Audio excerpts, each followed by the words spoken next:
करते रहे।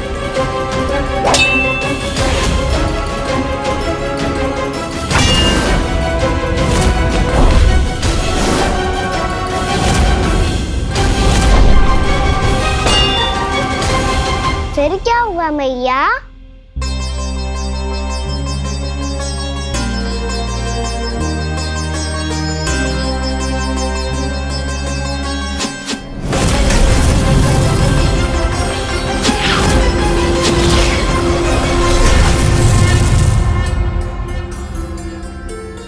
उस युद्ध को कभी समाप्त हुआ हो, पर कैसे? शीघ्र ही वो राक्षस थक गौ लल्ला।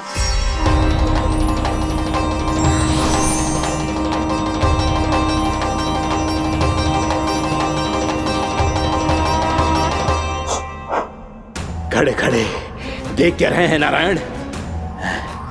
आक्रमण कीजिए,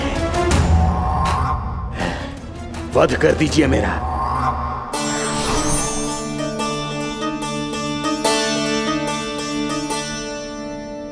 मैं तुम्हारी वीरता से प्रभावित हूं, इसीलिए इतनी थकान की स्थिति में मैं तुम जैसे वीर पर आक्रमण नहीं करूंगा। जाओ विश्राम करो। यदि फिर से युद्ध करने की इच्छा हो तो तुम्हारा स्वागत होगा।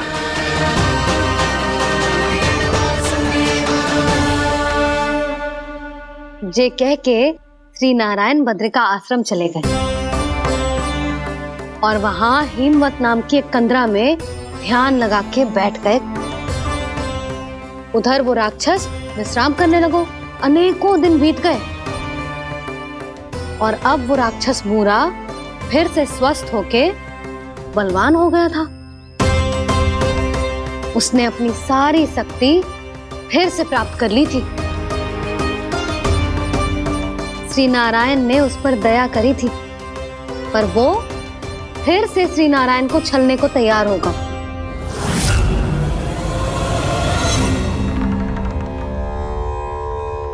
ध्यान में बैठे बैठे श्री नारायण योग निद्रा में चले गए, पर दुष्ट मूरा इसी अवसर का लाभ उठा के उनकी कंदरा में घुस आयो ताकि वो सोते हुए श्री नारायण पे आक्रमण कर सके।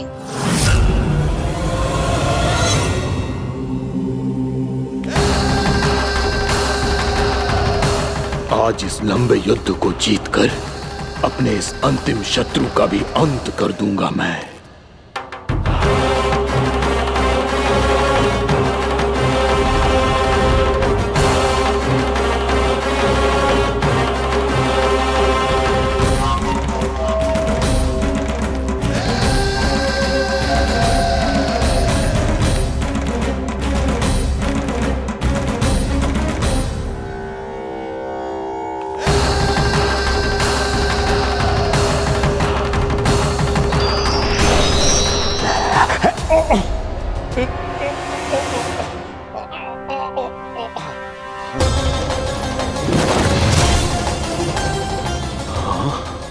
दुष्ट राक्षस,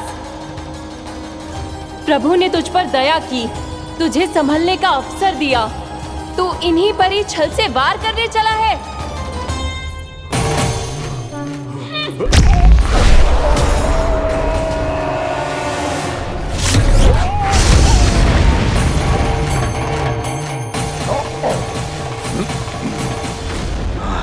मैं अजय हूँ, मुझे कोई पराजित नहीं कर सकता। ब्रह्मा का वरदान है मुझे। तूने नारायण से अपराजय होने का वरदान मांगा था मूर्ख, उनकी शक्ति से नहीं। ध्यान से देख, मैं तेरी मृत्यु हूँ, मृत्यु।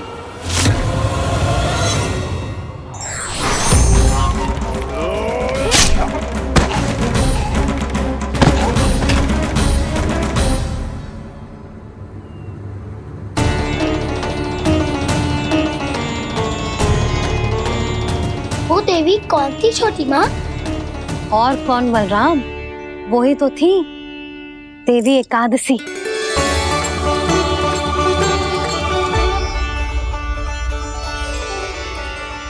मुझे क्षमा कीजिए प्रभु, आपकी आज्ञा के बिना ही युद्ध करके आपके शत्रु को मृत्यु के घाट उतार दिया।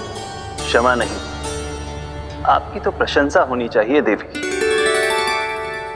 असुर राज को मारकर आपने सभी देवताओं को मुक्त करवाया है। इस पापी के अहंकार से तीनों लोकों की रक्षा की है आपने। आप एकादशी की तिथि पर मेरी एकादश इंद्रियों से उत्पन्न हुई हैं। इसीलिए मेरे सभी भक्त आपको उत्पन्न एकादशी के नाम से जानेंगे। सभी तिथियों में आपका स्थान सर्वश्रेष्ठ होगा। जिस तरह आपने राक्षस के आक्रमण से मेरी रक्षा की है, उसी प्रकार एकादशी के दिन व्रत करके जो भी भक्त आपकी कथा सुनेगा, मैं स्वयं उसकी रक्षा करूंगा। जो आपकी पूजा करेगा उसे मेरी विशेष कृपा प्राप्त होगी और उसके साथ साथ उसे मिलेगा धन, सिद्धि और मोक्ष।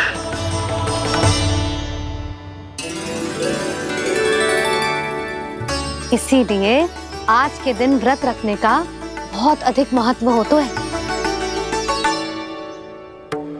बोलो एकादशी मैया की जय। बोलो श्री नारायण भगवान की जय।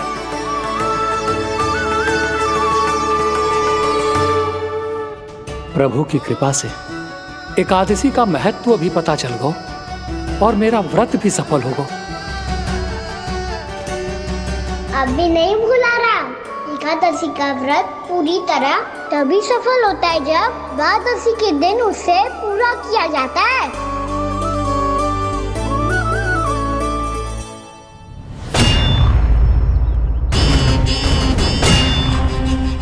आवश्यक है आपको यह आभास होना कि उस विष्णु अवतार को पराजित करने के लिए आपके साधारण योद्धाओं में वो सामर्थ्य नहीं है।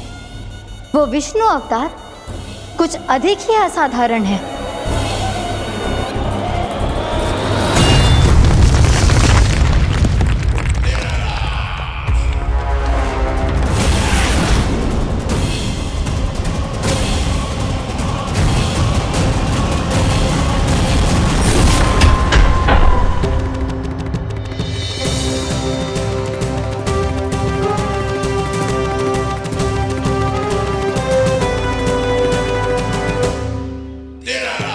अब मैं दिखाऊंगा उस विष्णु अवतार को असाधारण शत्रु क्या होता है।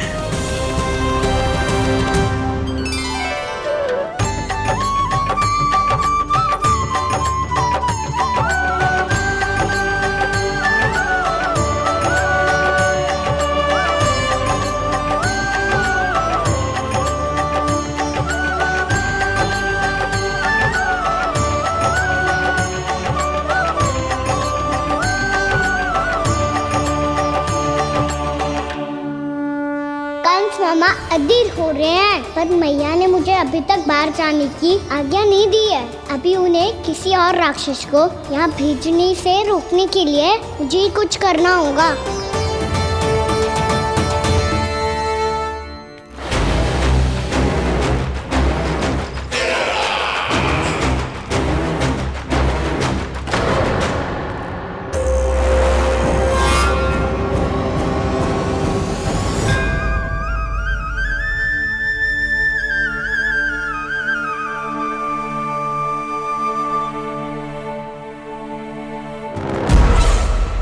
कौन हो तुम?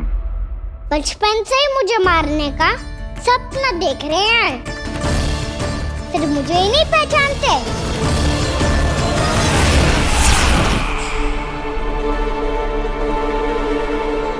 बचपन से विष्णु अवतार।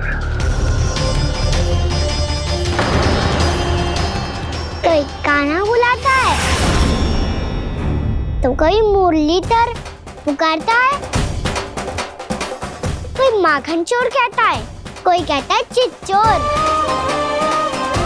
पर विष्णु अवतार इस नाम से तो बस आप ही मुझे बुलाते हो मामा जी। इतना साहस, ये तो यहाँ आ गया है।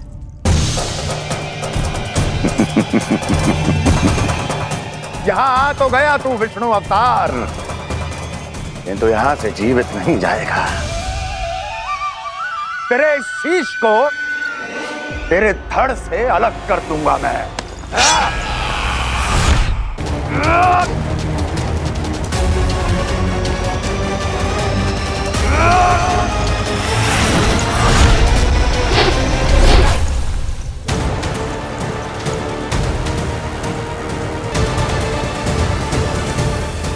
कहाँ देख रहे हो मामा जी?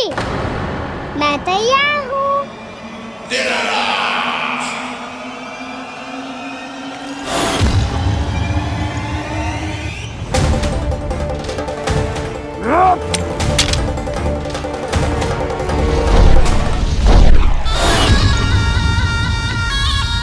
मामा जी, आप सदैव इसी तरह क्रोध में रहते हो क्या?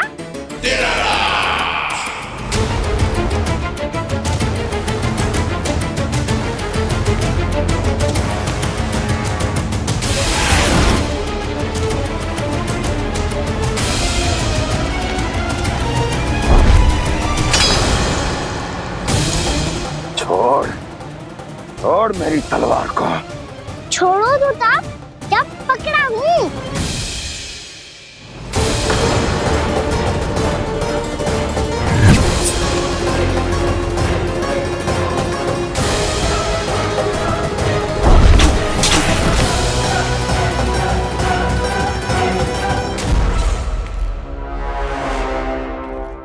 मामा जी,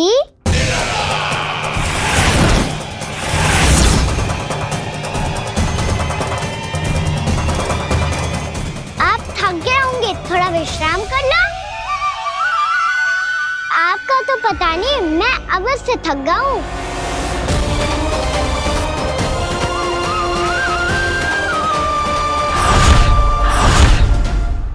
मेरे सिंहासन पर बैठने का तो साहस।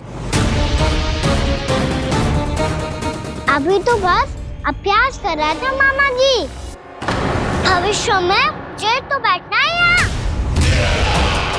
आपने बल प्रयोग करके से अपने पिताजी से छीना था। मैं आपसे छीन लूंगा। जो छल और बल से लिया जाए वो अधिक समय तक टिकता नहीं है मामा जी।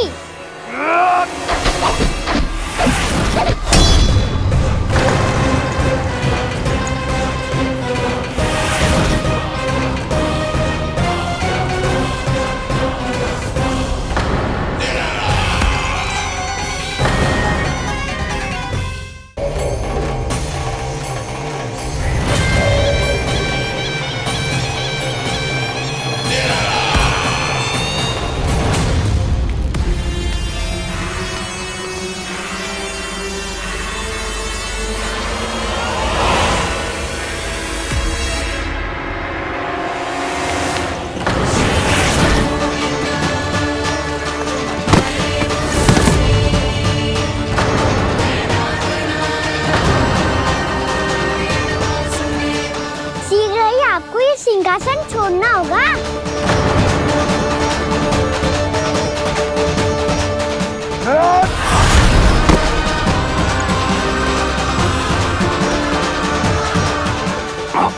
वो मेरा सिंहासन छीनना चाहता। वो आ रहा है, वो आ रहा है। सैनिकों,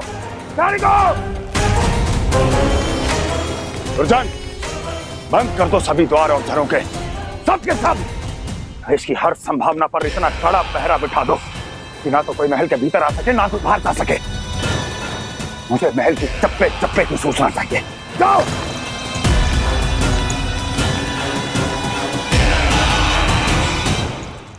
सिंहासन।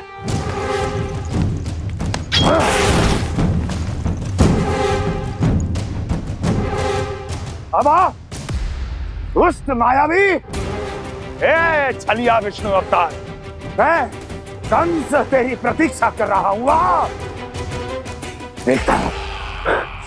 देखता हूँ मेरे सिंहासन पर कैसे बैठता है तू।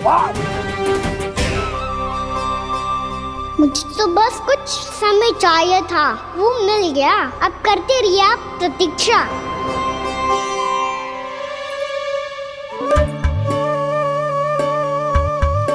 जी अपने आप से बातें क्यों कर रहे हो जी?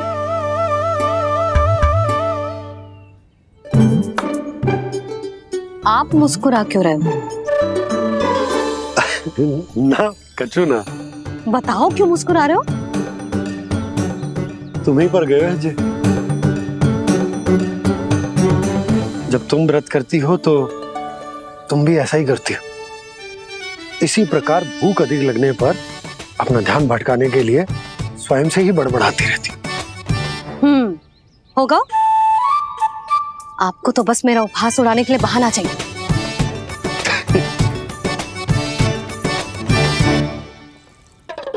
लल्ला, भूख लगी है? ना मैया, व्रत करे तो भूख कैसे लगेगी?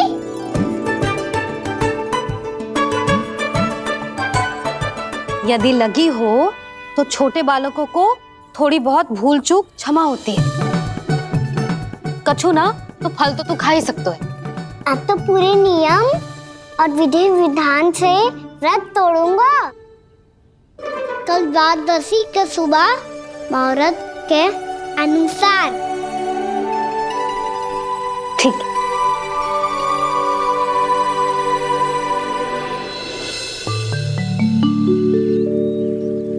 लल्ला, एकादशी समाप्त हो गई है, द्वादशी लग गई है। अब तू व्रत तोड़ सकते है। भोजन कर ले। ले।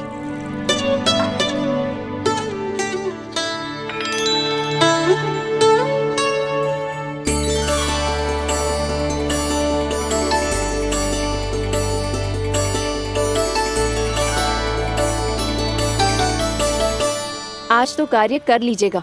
मैं ना चाहती कि सब गांव वाले फिर से आपका उपहास उड़ाएं। अरे, इसी क्षण कार्य आरंभ करना आवश्यक ना है। कुछ खा तो लो।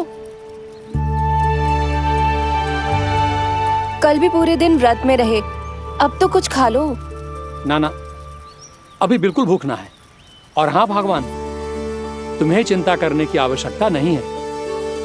आज मैं किसी को भी 2 शब्द कहने का अवसर नहीं दूंगा। अरे, कुछ खाओगे पियोगे नहीं तो कैसे रहोगे?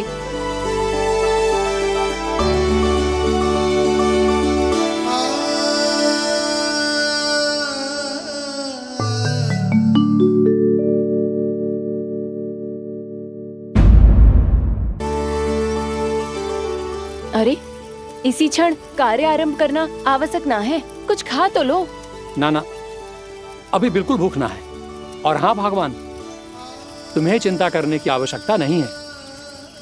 आज मैं किसी को भी 2 शब्द कहने का अवसर नहीं दूंगा।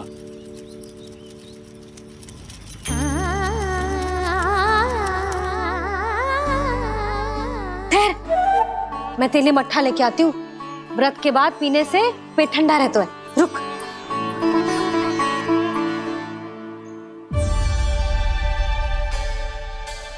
भक्तों ने अभी तक व्रत नहीं तोड़ा है, मैं कैसे तोड़ लूं? भूख कहाँ से होगी? श्री हरि नाम से पेट तो भर लेते हो।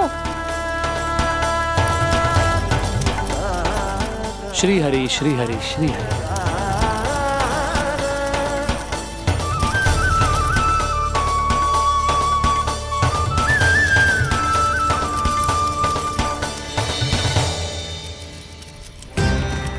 हरि हरि प्रभु हरि, हरि हरि प्रभु हरि, हरि हरि प्रभु हरि, हरि हरि प्रभु हरि। कल से अन्न का एक दाना ना गो है पेट में। अब क्या व्रत तुड़वाने भी आपके प्रभु ही आएंगे? अब क्या व्रत तुड़वाने भी आपके प्रभु ही आएंगे? मैया,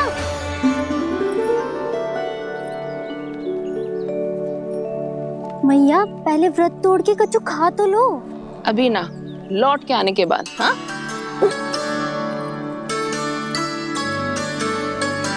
बलराम, ठहरो पुत्र, पहले कुछ खा लो।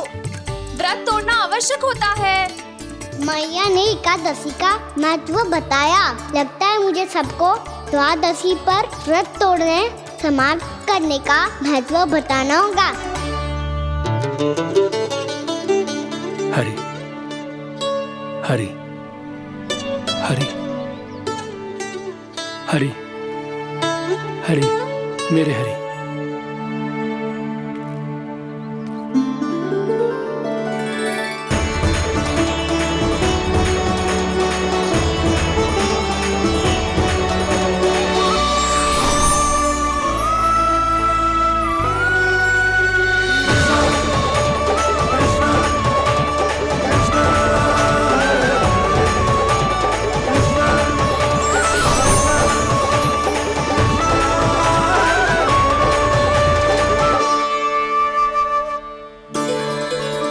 अभी अभी तो मैंने बच्चों की माँ को वचन दिया था कि आज किसी को शिकायत करने का अवसर ना दूंगा, और अब मैं प्रभु श्री हरि की कल्पना जसोमती रानी के लल्ला में ही करने लगा। ना ना, ये ठीक ना है।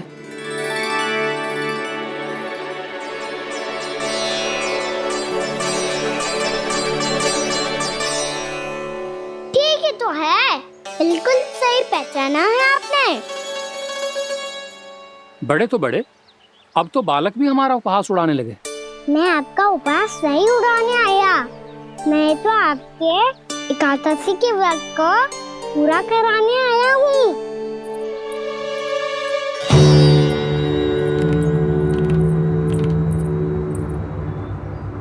कान्हा,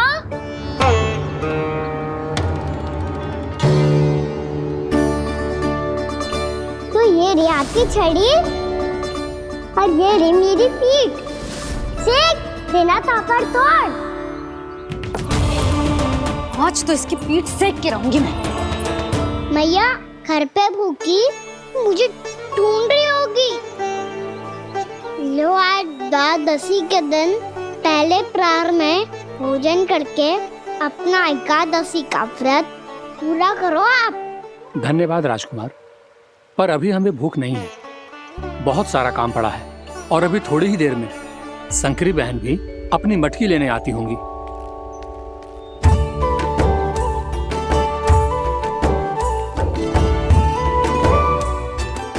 पर मैं आपका व्रत पूरा कराए बिना नहीं जा सकता। भला क्यों? भक्त भूखा रहे और भगवान खा ले, ऐसा हो सकता है भला?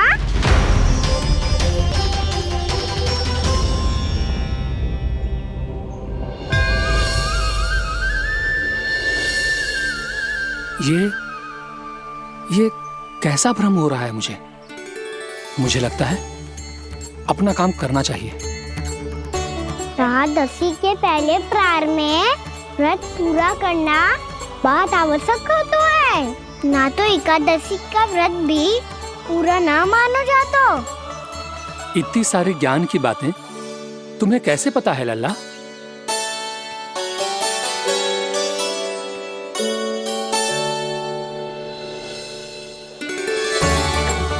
जैसे एकादशी की कथा होती है, वैसे द्वादशी की महिमा भी एक बहुत महत्वपूर्ण कथा है।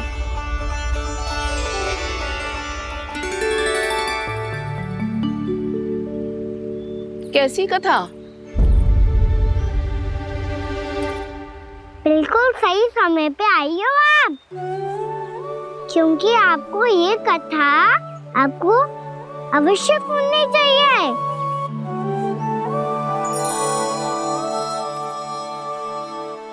मुझे क्यों? पहले सुन तो लिया, फिर स्वयं ही पता चल जाएगा। बहुत समय पहले एक राजा हुआ करते थे, राजा अम्बरीश।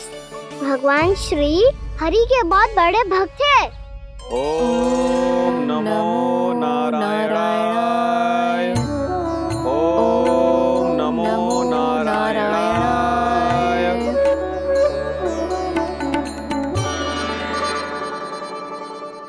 नेक पुण्य के काम करते थे वो। अपनी पत्नी के साथ हरि का नाम जपते रहते थे।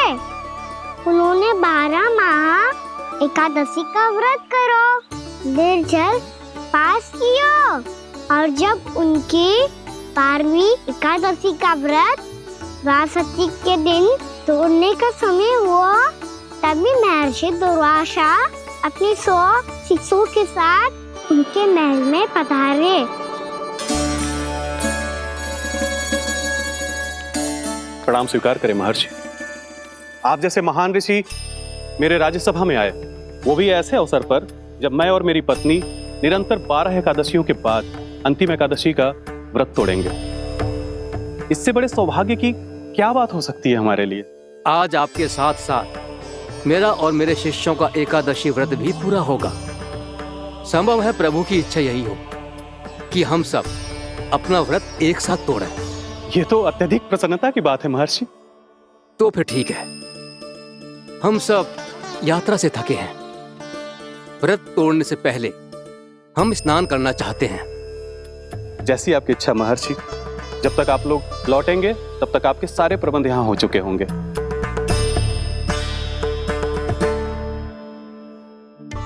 महर्षि दुर्वासा स्नान करने गए थे, पर उन्हें लौटने में विलंब हो रहा था और इधर द्वादशी पर व्रत पूरा करने का मुहूर्त बीता जा रहा था।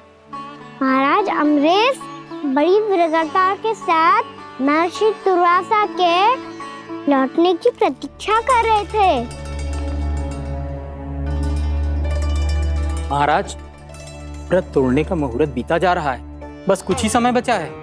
महर्षि और उनके शिष्यों को लौटने में न जाने कितना समय लग जाएगा। मेरा सुझाव है कि आप मुहूर्त समाप्त होने से पहले व्रत अवश्य तोड़ लें। गुरुदेव, हमने महर्षि दुर्वासा को वचन दिया है कि जब तक वो लौटेंगे नहीं तब तक हम व्रत नहीं तोड़ेंगे। इसीलिए मैं उनके लौटने के बाद ही भोजन ग्रहण करूंगा। पर महाराज, मुहूर्त यदि बीत गया और समय रहते हुए नहीं आए तो महाराज आपका व्रत पूरा नहीं होगा। महाराज, आपको उसका फल नहीं मिलेगा। महाराज, 12 एकादशियों का व्रत व्यर्थ चला जाएगा।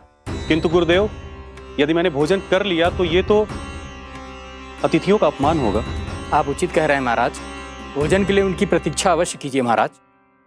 पर मुहूर्त रहते हुए एक तुलसी का पत्ता और जल ग्रहण कर लीजिए। इससे आपका व्रत भी पूरा हो जाएगा और अतिथि का मान भी रह जाएगा। आपका सुझाव अच्छा है गुरुदेव।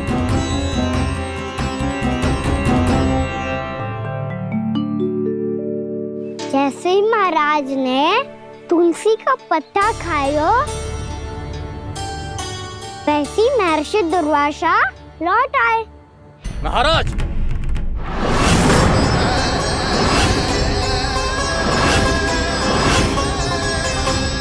महाराज को उपास तोड़ते देखते बहुत क्रोधित हो गए।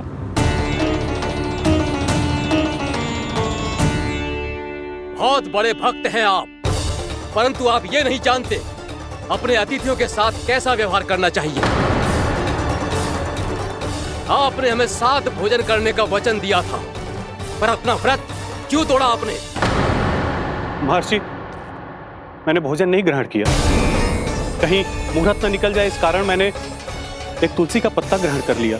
56 भोग खाया हो या एक पत्ता, अपना व्रत तोड़कर अतिथियों का अपमान किया है, मेरा अपमान किया है। अब आपको दंड भोगना होगा ताकि आप सीख पाएं कि अतिथियों के साथ कैसा व्यवहार होना चाहिए। महर्षि, आप जो भी दंड मुझे देंगे मुझे स्वीकार है, किंतु आप क्रोधित मत होइए। क्रोध का कारण आपने दिया है महाराज। एक महर्षि का अपमान करके राक्षसी प्रवृत्ति का परिचय दिया है आपने। इसीलिए अब एक राक्षसी आपको दंड देगी।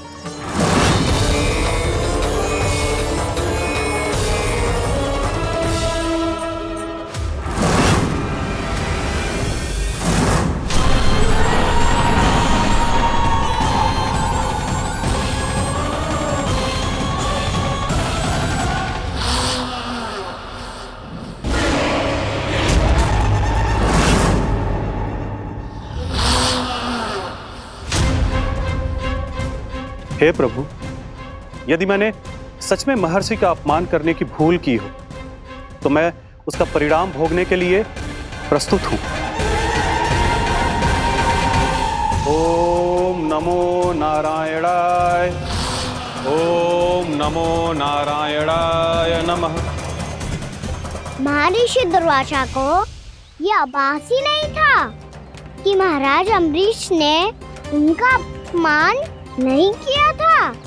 फिर भी उसे अपमान मान के वो श्री नारायण के भक्त पे संदेह कर रहे थे। मैंने भी तो भोला राम की भक्ति पे संदेह किया था।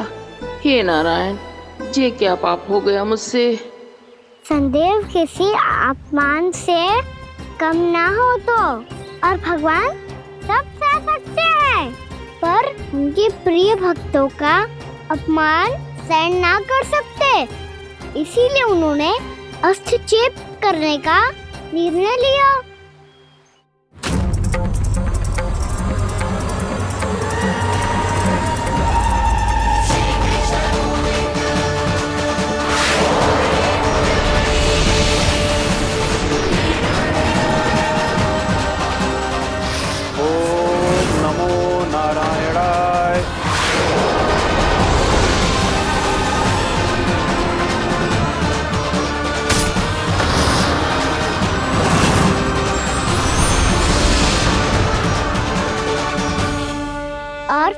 भगवान का वो सुदर्शन चक्र महर्षि दुर्वासा के पीछे पड़ गया। ये चक्र तो मेरी ओर बढ़ रहा है। ओम नमो नारायणाय। ये कैसे संभव हो सकता है? कोई रोको इसे, कोई रोको इसे।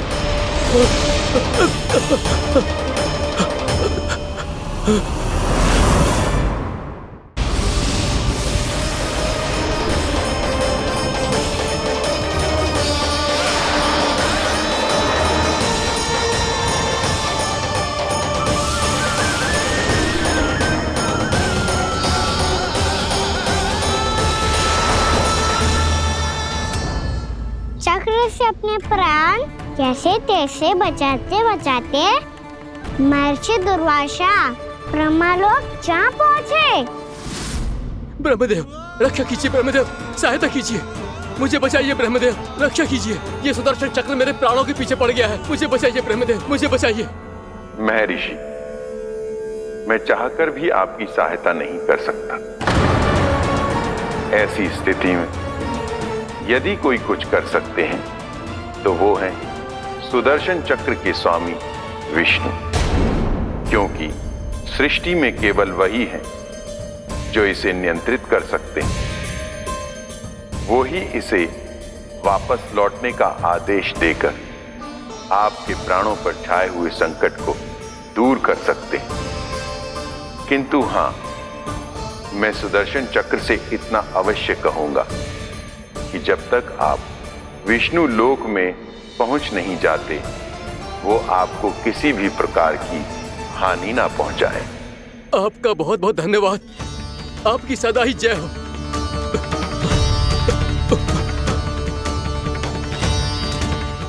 फिर क्या था? भागते भागते महर्षि दुर्वासा सीधे भगवान श्री हरि के शरण में बैकुंठ पहुंच गए। त्राहिमाम प्रभु, त्राहिमाम, मुझे बचाइए, मेरी सहायता कीजिए प्रभु, मेरी सहायता कीजिए। मैं आपके इस चक्र और ऊर्जा से नहीं भाग सकता प्रभु, कृपया करके अपने सुदर्शन को रोकिए, इसे वापस लीजिए प्रभु। यह असंभव है महर्षि। एक बार सुदर्शन चक्र मेरे हाथों से छूट जाए तो अपना उद्देश्य पूरा किए बिना, मेरे भक्तों की रक्षा किए बिना वापस नहीं लौटता। कोई तो उपाय होगा प्रभु, कृपया करके मेरे प्राण बचाइए प्रभु। मैं सुदर्शन की ऊर्जा से जलकर भस्म नहीं होना चाहता प्रभु। आप जो कहेंगे मैं करूंगा प्रभु, मेरी सहायता कीजिए प्रभु, मेरी सहायता कीजिए। उपाय है, किंतु मुझे नहीं लगता कि आप वो कर पाएंगे। मैं अवश्य करूंगा, मैं अपनी प्राण रक्षा के लिए कुछ भी करूंगा प्रभु। आपने मेरे भक्त राजा अम्बरीश को भक्ति का कर्तव्य निभाने के लिए अपमानित और दंडित किया है महर्षि, पर भक्त की रक्षा करना भगवान का कर्तव्य है। इसलिए यदि आप भक्त राजा अम्बरीश के पास जाकर क्षमा याचना करें और यदि वो आपको क्षमा कर दे तो ही ये चक्र आपके प्राण लिए बिना लौट सकता है। अन्यथा आप तो जानते हैं महर्षि, मेरे भक्त का अपमान मेरा अपमान। भक्त का अपमान भगवान के अपमान से कम ना हो तो है। महर्षि दुर्वासा को भी ये बात समझ आई और फिर उन्होंने महाराज अम्बरीश से क्षमा याचना की। महाराज महाराज महाराज महाराज महाराज, मुझे क्षमा करें महाराज, मुझसे बहुत बड़ी भूल हो गई महाराज, मुझसे बहुत बड़ी भूल हो गई महाराज। महर्षि, आप हमारे चरण छुए ये उचित नहीं। महाराज, महाराज अम्बरीश, आप नारायण के सच्चे भक्त हैं। मैंने आपको अपमानित किया, दंडित करने का प्रयास किया महाराज। इस अपराध के लिए मुझे क्षमा कीजिए महाराज, और इस सुदर्शन चक्र से मेरे प्राण बचाइए महाराज।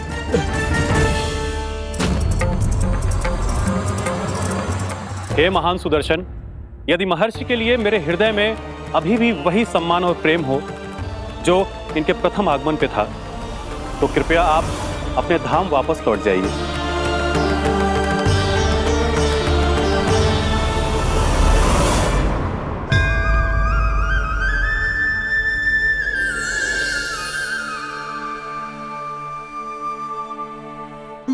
आपका बहुत बहुत धन्यवाद महाराज अम्बरीश। मैं आपको आशीर्वाद देता हूँ कि आप देवराज इंद्र के समान शक्तिशाली हों। आपकी कीर्ति का पताका 10 दिशाओं में फहराए। मेरी बस एक ही इच्छा है महर्षि कि मैं आपके साथ अपना उपवास तोड़ सकूं। अवश्य महाराज, हम सब भोजन आपके साथ करेंगे और अपने आप को नारायण की सेवा में अर्पित करके व्रत को पूरा करेंगे, क्योंकि आज जो यहाँ हुआ है उससे सिद्ध हो चुका है कि एकादशी व्रत का फल द्वादशी की सुबह भोजन करने से ही प्राप्त होता है। इस कथा से हमें पता चलता है कि सभी को द्वादशी के सुबह भर पेट भोजन करके एकादशी का व्रत पूरा करना चाहिए। और दूसरी बात, भगवान की सच्ची भक्ति अपमान कभी ना करना चाहिए। उनके साथ सदैव प्रेम से व्यवहार करना चाहिए। यही भगवान को सबसे अधिक प्रिय है। भैया भोलाराम, मैंने भी श्री हरि पे तुम्हारे विश्वास का उपहास उड़ाया था, मुझे क्षमा कर दो। ना ना, आप क्षमा मांगकर मुझे लज्जित मत करो।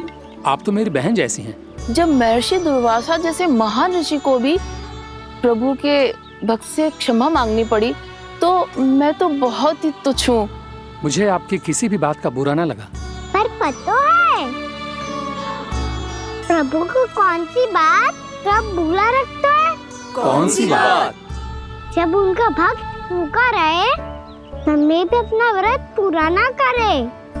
और जैसा कि आप सभी ने अभी कथा से सीखो है, एकादशी के व्रत को द्वादशी की सुबह अवश्य पूरा करना चाहिए।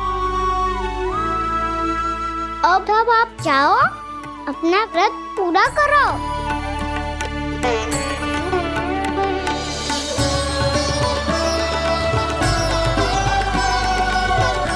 मैं आपके लिए जल लेके आती हूँ।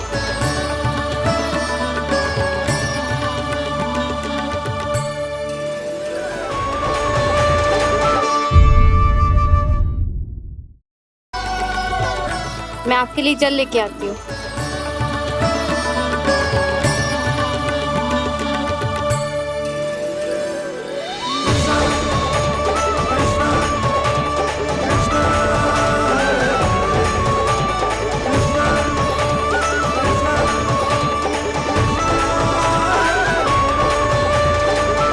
लो खाओ।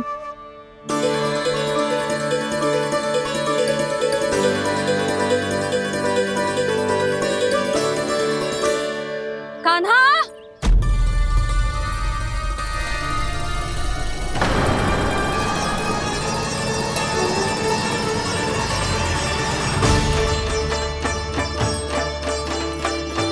बोलो काका, सिगरेट छुपा लो मुझे, मैया आ रही है, बहुत क्रोध में लगती है।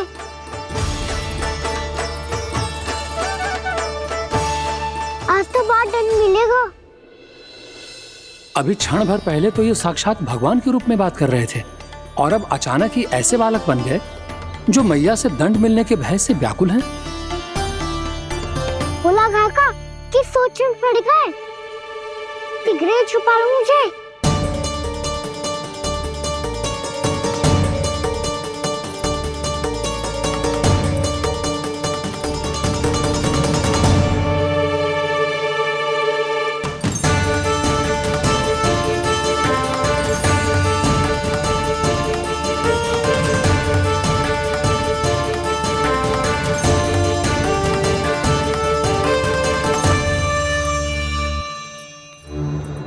भोलानाथ जी, कान्हा को देखो है क्या?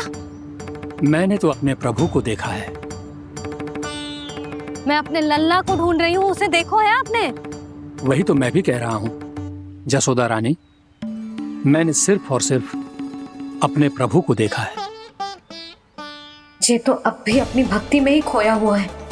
इससे पूछ के कछु लाभ ना है, मुझे ही ढूंढना पड़ेगा।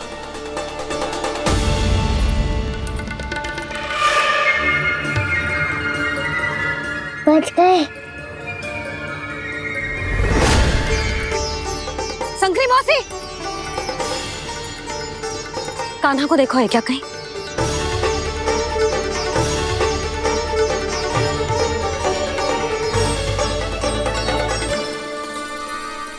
भोला काका, मुझे शीघ्र निकालो ना यहाँ से। मैया फिर से इधर ही आ रही है। सब कहते थे श्री हरि मेरे घर ना आ सकते। देखो आज प्रभु आ गए, उन्होंने अपने हाथ से मेरा व्रत पूरा कराया। हाँ आते हैं और आगे भी आएंगे हमारे श्री हरि हमसे मिलने और आके मोक्ष देंगे, है ना?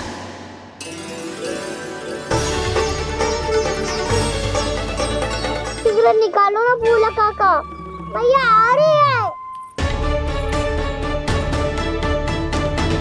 मैं ना निकालूं? क्यों? मेरा अर्थ है मैं निकालूंगा, अवश्य निकालूंगा, पर तब तक नहीं निकालूंगा जब तक आप मेरी सारी बातें मान नहीं लेते हैं। कौन सी बात? प्रभु मुझे मोक्ष प्रदान कर दीजिए प्रभु। तथास्तु। ना ना ना ना प्रभु, मेरे साथ साथ मेरे परिवार को भी मोक्ष दे दीजिए। तथास्तु। अब तो निकाल दो, मैया देख लेंगी। ना प्रभु, मेरे परिवार के साथ मुझसे जुड़ी हुई हर वस्तु, जीव जंतु, प्राणी, गाय बैल भैंस, सभी को मोक्ष प्रदान कर दीजिए प्रभु। तथास्तु। प्रभु आप सच में अद्भुत हैं। मैंने जो मांगा आपने बिना सोचे समझे सब प्रदान किया। मैं ही अपनी मांगे बढ़ाता रहा। प्रभु प्रभु मुझे क्षमा कर दीजिए, प्रभु मुझे क्षमा कर दीजिए।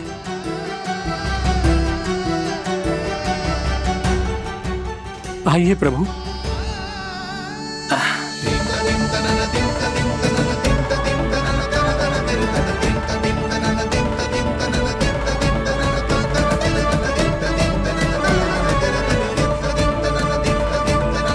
प्रभु आप तो प्रभु हो, हरि हो, भगवान हो। आप चाहते तो इस मटके से स्वयं निकलकर बाहर आ सकते थे, फिर मेरी आपने हर इच्छा क्यों पूरी की? क्योंकि मेरे भक्त की इच्छा पूरी करने में मुझे भी प्रसन्नता मिलती है। ना तो मैं अपने भक्तों का अपमान सह सकता हूँ और ना ही उनकी इच्छा अधूरी रहने दे सकता हूँ।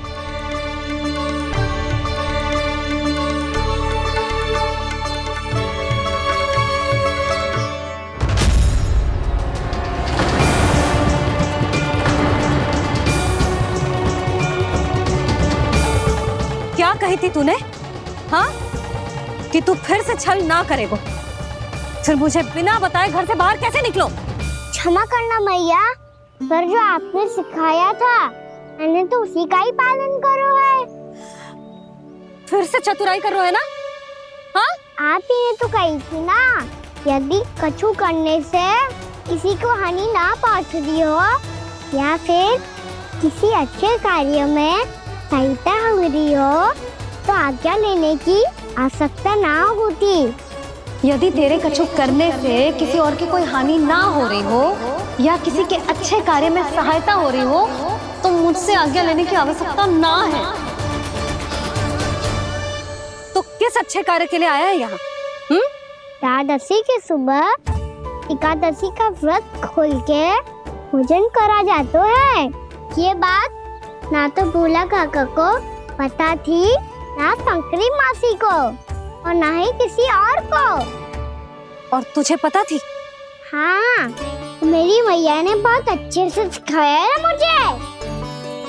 जैसे कल तूने एकादशी कथा सुनाई थी ना, आज वैसे ही तेरे लल्ला ने सबको द्वादशी कथा सुनाई है। सच्ची यशोदा रानी जी, इसने तो हमारी आंखें ही खोल दी। और भाभी, सच तो ये है कि मुझे भी ना पता था कि ये इतना बड़ा ज्ञानी है और इतना अधिक समझदार।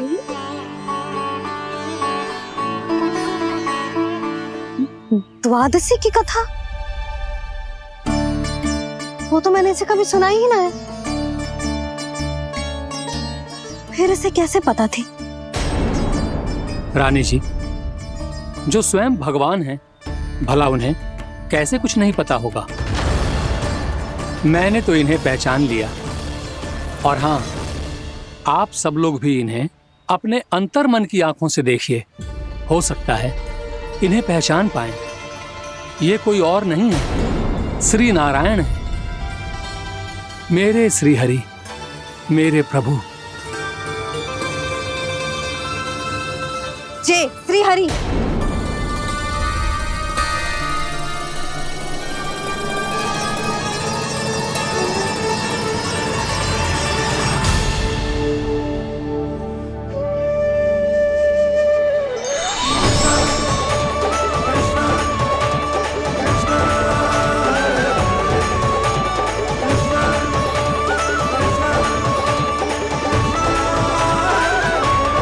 ये क्या कर दिया भोला? जिस रास्ते को मैंने इतनी कठिनाई से बचा के रखा था, सबके सामने उसे उजागर कर दिया तुमने।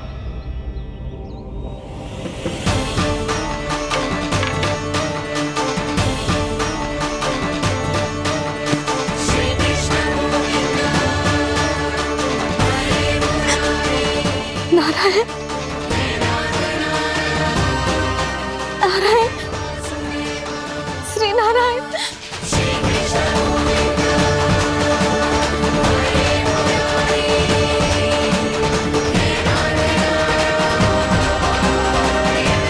श्री नारायण।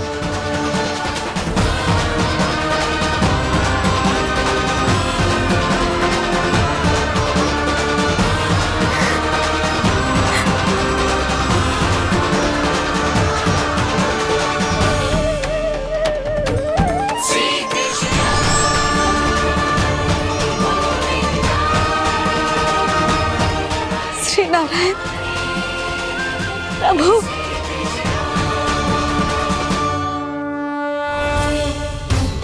जिस रास्ते को इतने यत्न से संभाल के रखा था, आज वो सबके सामने खुल गया। और तो और मेरा भेद मैया को भी पता चल गया बाबा। सब कहते रहे पर मैंने एक न मानी। सबने कही थी कि आप भगवान हैं, पर मैं मूर्ख आपको पहचान ही ना पाई। कितनी अभागी हूं मैं।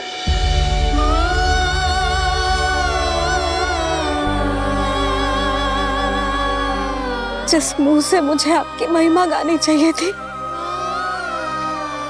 उसी मुंह से मैंने आपको डांटा है।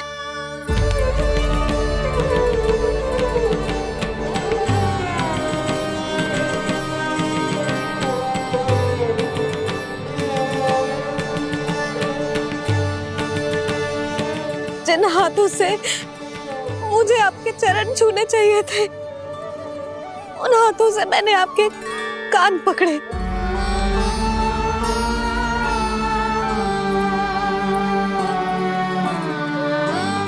मुझे तो आपकी सेवा करनी चाहिए थी प्रभु, और मैंने आपको दंड दियो, आपको घर से बांध दियो।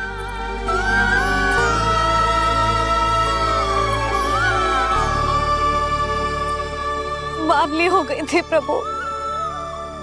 अपने श्री नारायण को, अपने प्रभु को एक साधारण सा बालक समझ लियो मैंने। मैं आपके लिए भगवान नहीं हूँ मैया, साधारण बालक ही हूँ, बस आपका लल्ला। बुद्धि भ्रष्ट हो गई थी, भूल पर भूल करती चली गई। आज भी आपके पीछे पीछे छड़ी लेकर दौड़े चले आए।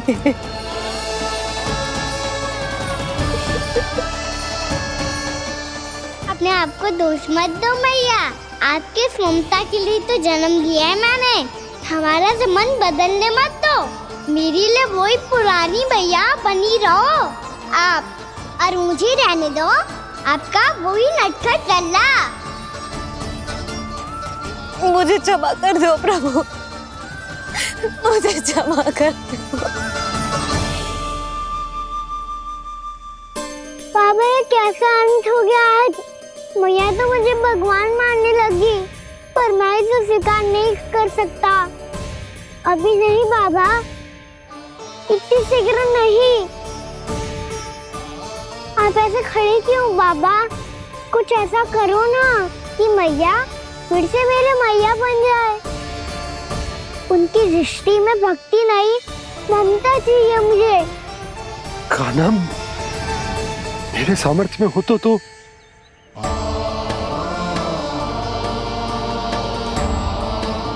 दाऊ, आप तो बड़े भाई हो, अपने छोटे भाई की सहायता करो ना, जिससे मैया सब कुछ भूल जाए। मैं क्या कर सकता हूँ कान्हा? कोई तो सहायता करो मेरी।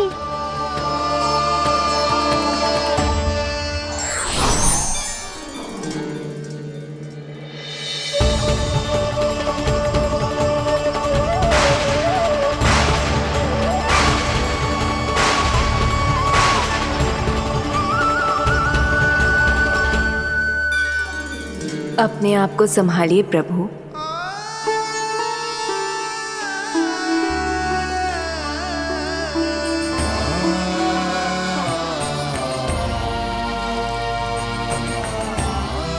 देखो ये क्या हो गया, भैया को सब पता चल गया। अभी तो मुझे मैया की ममता का शौक पूरी तरह मिला ही नहीं था। योग माया,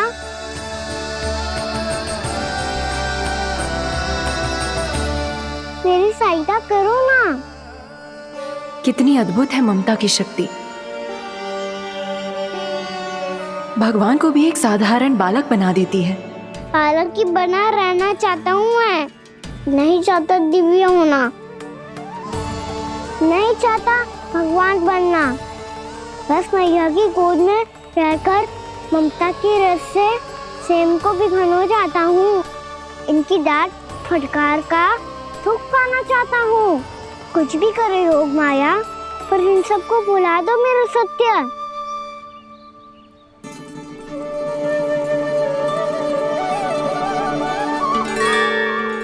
पर इन्हें तो मोक्ष का वरदान मिल गया है प्रभु, इसलिए इनके लिए समय की गति को लौटा पाना संभव नहीं होगा। प्रभु, अब मुझे ये सब भूलने की कोई आवश्यकता नहीं है। मुझसे जो त्रुटि हुई है अब वो दोबारा कभी नहीं होगी, और आज के बाद आपका ये सत्य मैं किसी को नहीं बताऊंगा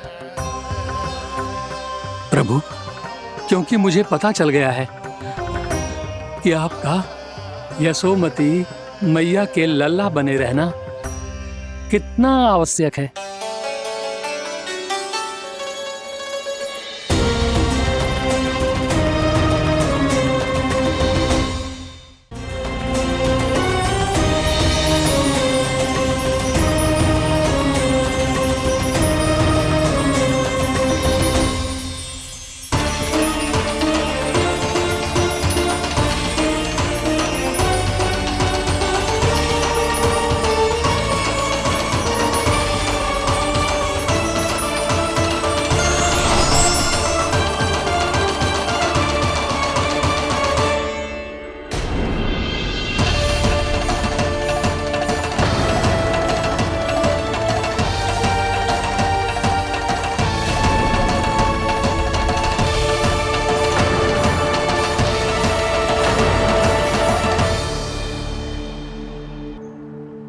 मैया आपकी छड़ी।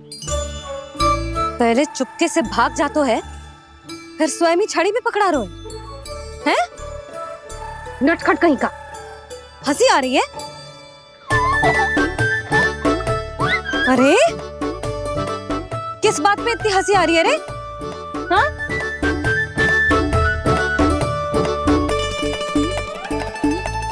आपकी लीला अद्भुत है प्रभु, और अद्भुत है आपका मैया के प्रति प्रेम। हंसी ना है मैया, ये तो प्रसन्नता है, अपने मैया से मिल जाने की प्रसन्नता। अच्छा, ढूंढ मैं तुझे रही हूँ और तू कह रहे हो कि मैं मिल गई तुझे। तू घर चल लल्ला, अच्छे से पिटाई करूंगी तेरी।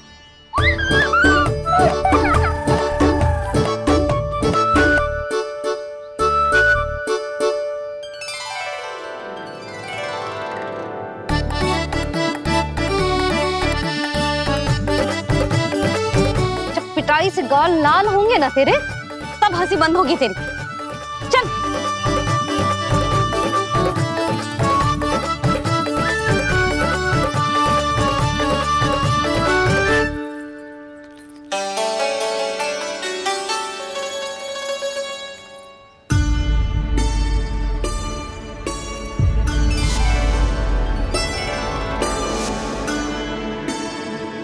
लगता है भैया की और चतन स्मृति वापस आ रही है।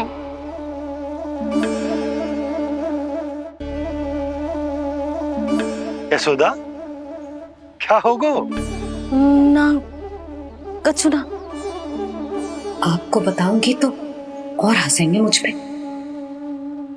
बोल दो, मैं उपास ना उड़ाऊं, सच्ची। देखो देखो इसे कैसे हंस रहे हैं। मेरे हाथ में छड़ी है, मैया क्रोधित है, पर जे तनिक में भय ना लग रहा है ऐसे। हाँ, हंसे जा रहे हैं।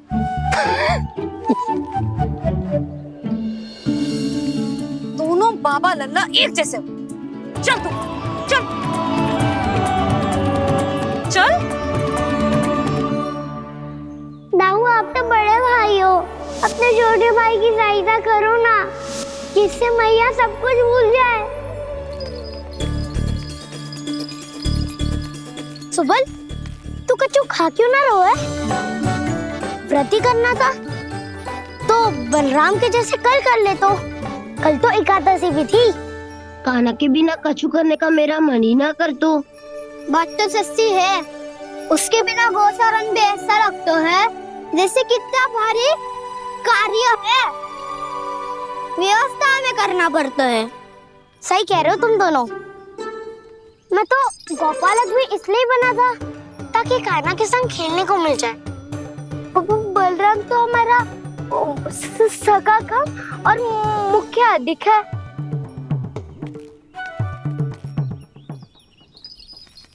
रुक जाओ, तुम सब कुछ देर विश्राम कर सकते हो।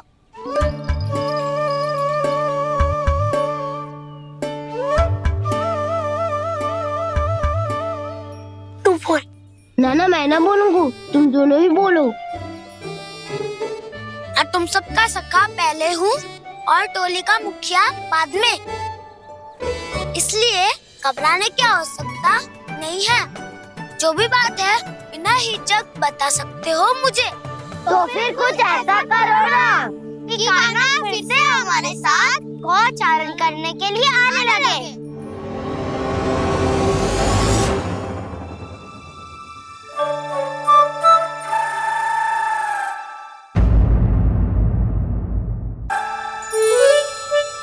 बिना कछु बताए भाग गओ। ये भी ना सोचा तेरे बिना मैया बाबा व्रत कैसे तोड़ेंगे। देखो देखो अभी भी हंस रहा हूँ। क्या होगा ऐसे? रुक, प्रसाद लेके आती हूँ। क्षमा कर दो मैया, पर जैसा आपके लिए ना हूँ वैसे ही मेरे लिए मेरा भक्त, इसीलिए भोला राम का व्रत तोड़वाने जाना आवश्यक था।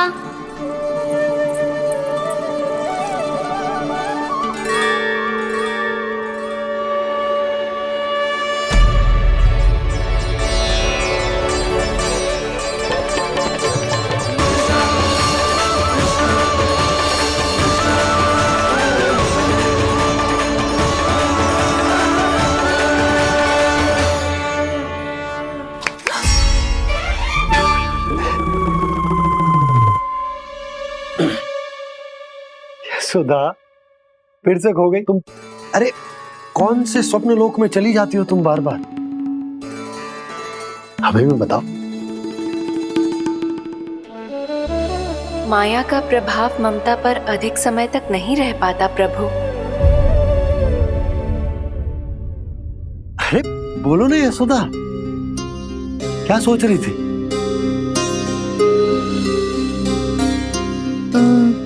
मैंने ना श्री नारायण को देखो है। हाँ तो वो तो मैं भी देख रहा हूँ, यही तो है हमारे सामने। ये वाले ना तो मैंने साक्षात श्री नारायण को देखो है, वो भी अपने कान्हा के भीतर देखो। कान्हा के भीतर? ना मतलब कान्हा और ये दोनों आमने सामने थे। मैं कुछ समझो ना यशोदा। नारायण और कान्हा दोनों आमने सामने थे? ना, मेरे कहने का अर्थ है कि कान्हा और श्री नारायण एक दूसरे के आगे पीछे थे। अच्छा, तो मतलब श्री नारायण आगे थे और कान्हा पीछे था। पर अगर कान्हा पीछे था तो तुमने कैसे देखा? ओहो, कान्हा आगे था, श्री नारायण पीछे थे।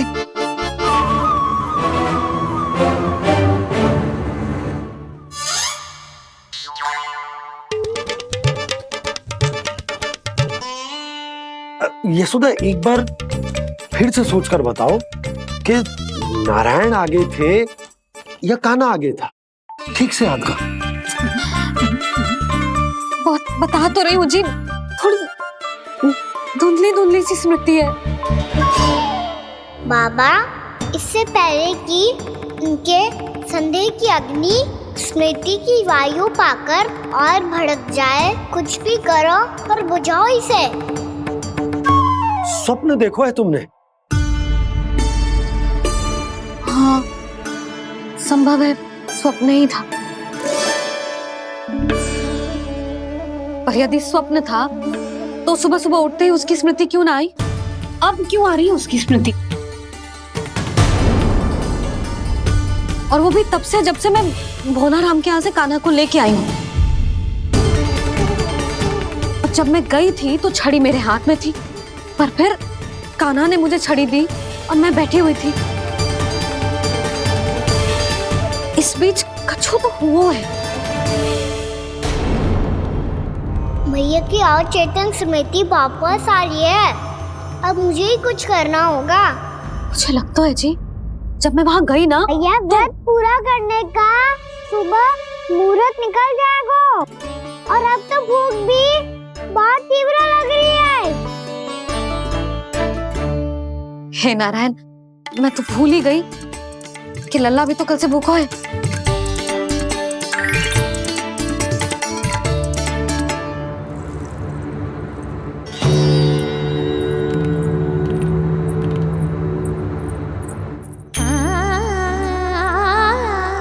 ले, खा।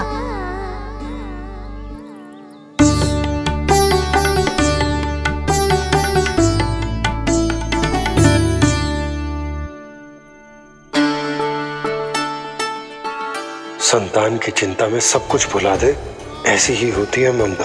और कान्हा को अच्छे से पता है कि इसको लाभ कैसे उठाना है। हाँ बाबा, लाभ ना, मैं तो मैया की ममता का आनंद उठाना चाहता हूँ, जितना संभव है उससे भी अधिक।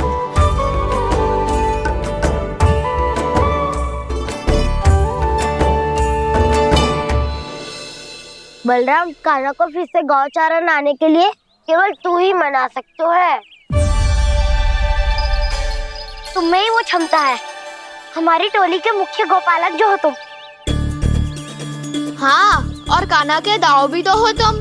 हाँ, वो तुमको मना ना कर पाएगा। तुझे छोटा होने के नाते तुम्हारे आदेश का पालन तो करना ही चाहिए कान्हा को। चिंता मत करो सखा, मैं कछु कहूँ और कान्हा ना माने, ये तो संभव ही ना है।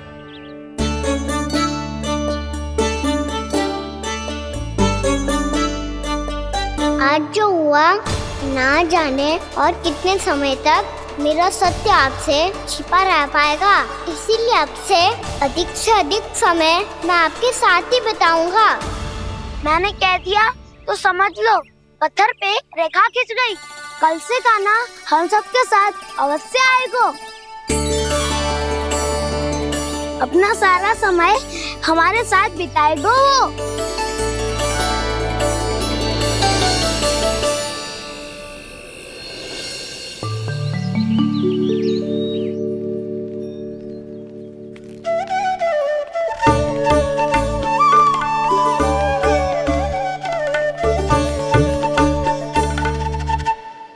अभी तक तैयार नहीं हुए?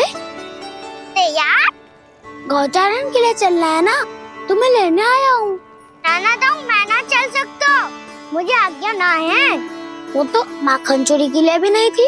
उस दिन जो वक्कासुर के सामने चले गए थे तुम, तभी तो नहीं थी आज्ञा। इसलिए आज्ञा का बहाना मत ही बनाओगा ना। बहाना नहीं दाऊ, मैं तो सच्ची कह रहा हूँ। मैया को फिर से दुखी ना कर सकते हो, और हम सबको दुखी कर सकते हो तुम। आज मैं तुम्हारी एक ना सुनूंगा का ना। घर पे रहते हुए कितने सप्ताह हो गए तुम्हें? तुम गोपालक हो का ना, गोपालन करना तुम्हारा दायित्व है। आज तुम्हें हमारे साथ चलना ही पड़ेगा। ना दाऊ, मैं ना चल पाऊंगा। बलराम, तुम तो कह रहे थे कि कान्हा तुम्हारी हर बात मानता है, पर इसने तो बड़े भाई का अनादर कर दिया। रुक जाओ कान्हा, सत्य बताओ, तुम छोटी माँ के कारण वन नहीं चल रहे हो, या अब तुम्हें हमारे साथ रहना ही अच्छा नहीं लगता? कहीं ऐसा तो नहीं गौचारण में तुम्हारी रुचि समाप्त हो गई हो? ना दाऊ, ऐसा कछु ना है। मुझे गौचारण की बात प्रिय है, और आप सबका साथ भी। तो फिर वन चलने में क्या समस्या है तुम्हें? अपने दाऊ की बात मान लो और चलो चुपचाप। मैंने सबको वचन दिया है कि तुम हम सबके साथ चलोगे। पर दाऊ, मैंने भैया को भी वचन दिया है कि मैं नहीं जाऊंगा। इसका अर्थ है कि मेरे वचन का कोई मूल नहीं है। मैं तुमसे बड़ा हूँ कान्हा, तुम्हें मेरी आज्ञा माननी चाहिए। मुझे भी तो वचन दिया था तुमने। दाऊ, आप समझ क्यों ना रहे? मैंने कहा ना, मैं नहीं जा सकता। रुक जाओ कान्हा।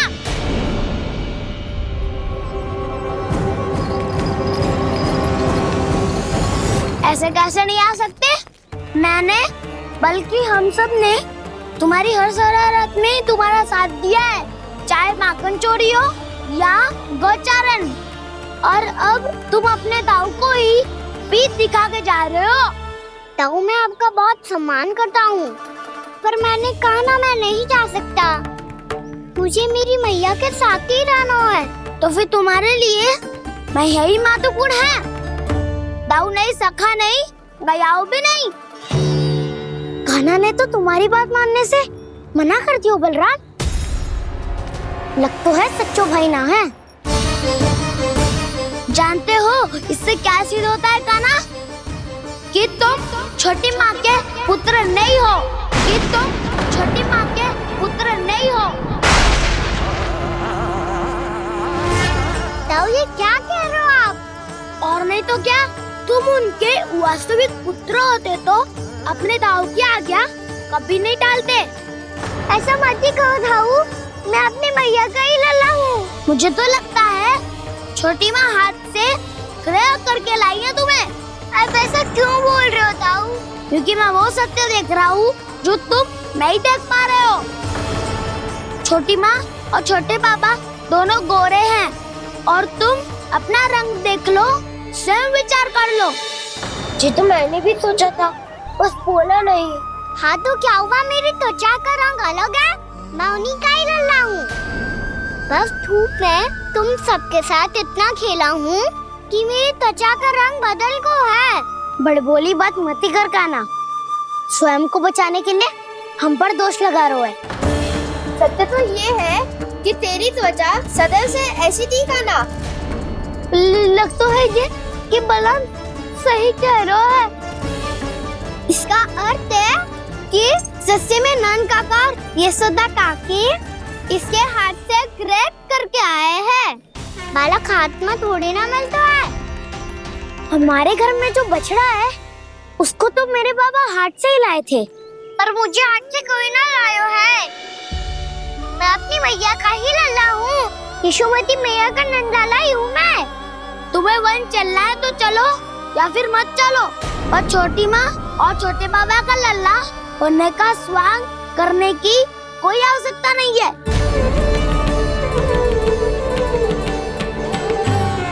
तुम भी अति करते हो क्या ना? कब एक बालक की तरह व्यवहार करते हो और कब भगवान की तरह, कुछ समझ में नहीं आता। भगवान की तरह? मैंने भगवान क्या किया? हाँ हाँ कह दिया तो कह दिया। खड़े खड़े मेरा मुंह क्या देख लो, चलो। या फिर तुम सबको भी अपने मैया के पल्लू में बंधकर घर पे ही रहना है।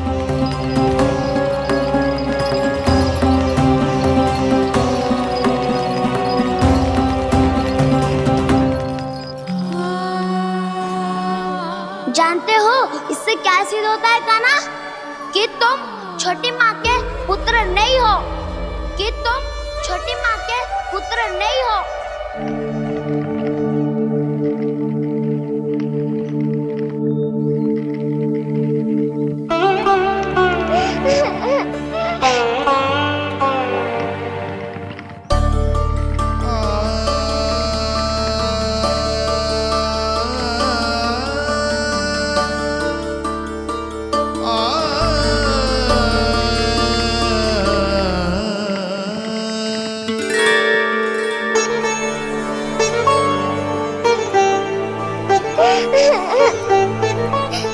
क्या हो गो लल्ला, रो क्यों रहो?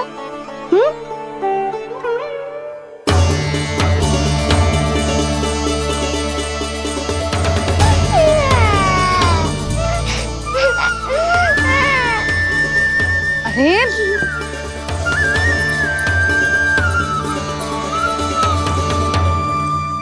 मैया को ना बताए को लल्ला, क्या हुआ? हाँ लल्ला, क्यों रो रहा है लल्ला? बता, किसी ने कुछ कही है क्या? क्या होगा लल्ला? मैं आपका लल्ला ना हूँ।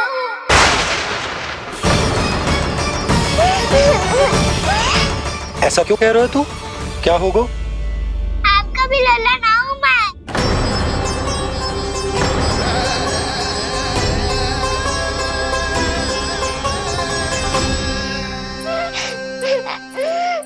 लल्ला, कान्हा, जी क्यों कह रहे हो लल्ला?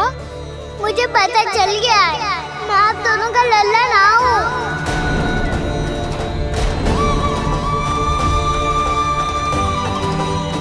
कुछ भी उल्टा सीधा बोल रहे हो, तू मेरा ही लल्ला है ना। आप मुझे हाथ से गिरा करके लाई हो।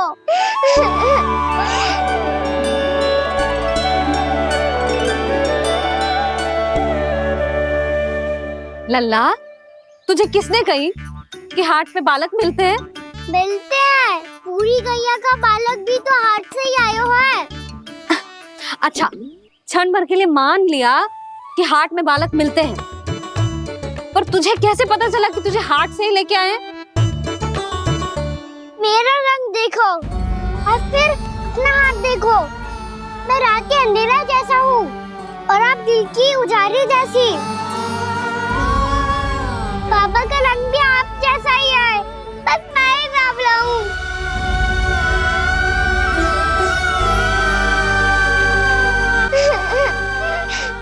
उससे क्या अंतर पड़ता है लल्ला? पर तो मैं तभी तो दाऊ अन्य सभी सखाओ ने ऐसा कहा। इस बात पर ध्यान मत ही दे। माँ की ममता और बाबा का स्नेह, इसका कोई रंग ना हो तो है लल्ला। तो फिर आप ही बताओ, भैया क्यों गोरी और मैं क्यों काला? हाट से आया क्रय होके, सुन हो गए कृष्ण धीर। मैया गोरी बाबा गोरे। लल्ला, मैं क्यों तू चल मेरे साथ, अभी सिद्ध हो जाएगा कि तू मेरा ही लल्ला है। चल।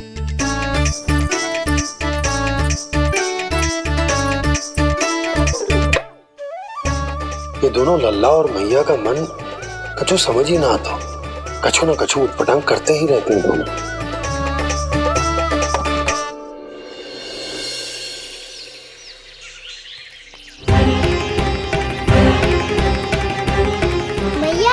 ले जा रही है मुझे? कहाँ और क्यों?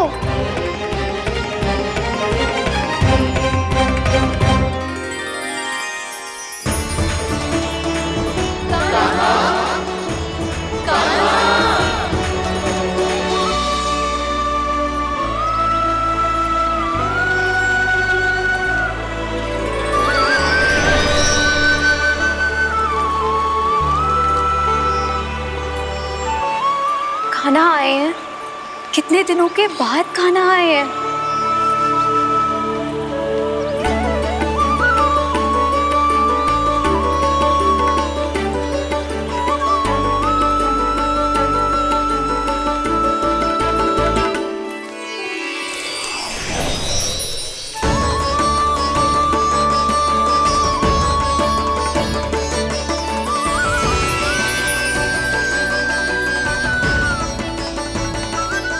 आंखें पथरा गई थी मार्ग देखते देखते। आज बहुत दिनों के बाद आपके दर्शन करके मेरे वन का और मेरे मन का कोना कोना जैसे खिल उठा हो। तुम्हारी योजना का भी कोई लाभ ना हो। योजना बना के छल में फंसाना मुझे नहीं आता। इस सब में तो केवल कान्हा ही प्रवीण है। कल उसने यशोदा काकी से हम सबकी शिकायत कर दी तो लग तो है कर ही दी। वो देखो। आजा।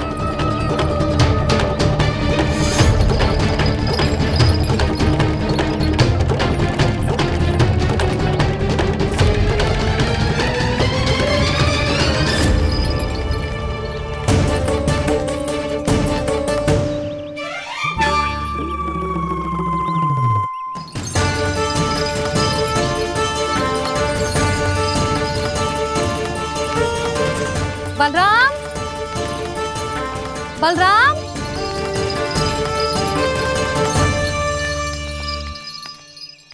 ये बसंती कहाँ है?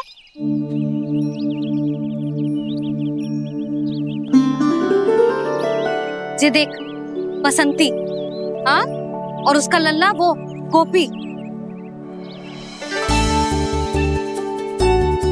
उन दोनों की त्वचा का रंग एक सा है?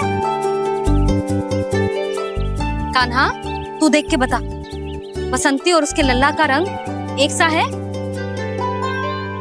और ये देख डमरू, इसका जन्म तो तेरे सामने हुआ था ना? हाँ, और उसकी मैया गोमती। इन दोनों की त्वचा का मिलान कर, एक सा रंग है?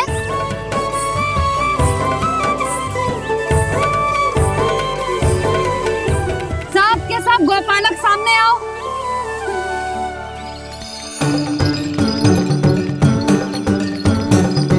अब तुम सब भी देख के बताओ, दोनों की त्वचा एक जैसी है या रंग अलग अलग है?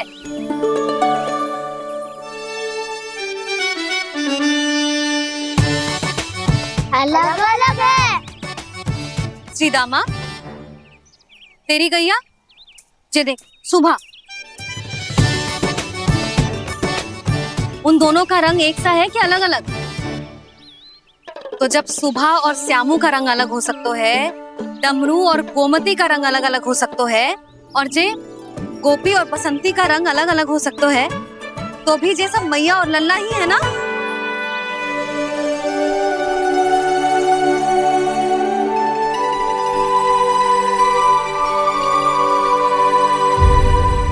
और लल्ला का रंग अलग अलग है तो हम मैया और लल्ला ना हो सकते?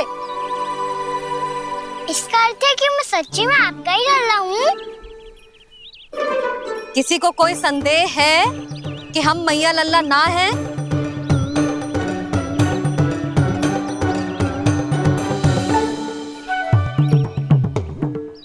कोई संदेह है? नहीं छोटी माँ, मुझे कोई संदेह नहीं है। मैं तो बस अपने छोटे भाई के साथ परिहास कर रहा था।